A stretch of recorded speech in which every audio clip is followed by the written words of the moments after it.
નમસ્કાર, હું ડૉક્ટર મુકેશ પડસાળા. આજે વાત કરવી છે સોરિયાસિસ રોગ વિશે.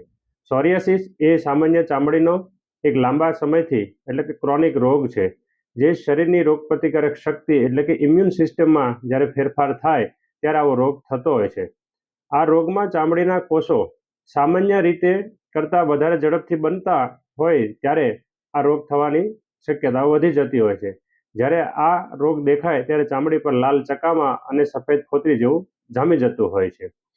સોરિયાસિસના લક્ષણો જોઈએ તો ચામડી પર લાલ રંગના ચકામા પડવા, ચામડી પર ચાંદી જેવી ફોતરીઓ પડવી, ખંજવાળ આવવું, બળતરા થવી, ખાસ કરીને ચામડી સૂકી થઈ જવી અને ક્યારેક એમાંથી લોહી નીકળવું, સાંધાનો દુખાવો થવો અથવા તો એમાં ખૂબ પ્રમાણમાં સોજો આવવો, ત્યારે આવા રોગને આપણે સોરિયાટિક આર્થરાઇટિસ પણ કહેતા હોઈએ છીએ.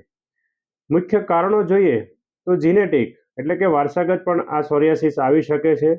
ઇમ્યુન સિસ્ટમ તમારી જ્યારે લો થાય, રોગપ્રતિકારક શક્તિ ઘટે ત્યારે સોરિયાસિસ નામની બીમારી શરીરમાં આવતી હોય છે. વધુ પડતો થાક, માનસિક તણાવ, દારૂનું સેવન, ધૂમ્રપાન અને અમુક દવાઓની આડઅસરના કારણે પણ આવું ક્યારેક જોવા મળતું હોય છે. સોરિયાસિસ મુખ્યત્વે 3 પ્રકારના હોય. પહેલો પ્લેક સોરિયાસિસ, બીજો ગટ્ટાઇટ, ત્રીજો ઇન્વર્સ સોરિયાસિસ. જો તમને આવી બીમારી હોય તો અક્ષીર હોમિયોપેથિક સારવાર કરવા માટે મારા ક્લિનિકનો સંપર્ક કરજો. નિજાનંદ ક્લિનિક, B6 ખોડિયારનગર, સાગરપુણા ગામ રોડ, સુરત. મારો મોબાઈલ નંબર છે 9825664805. ધન્યવાદ.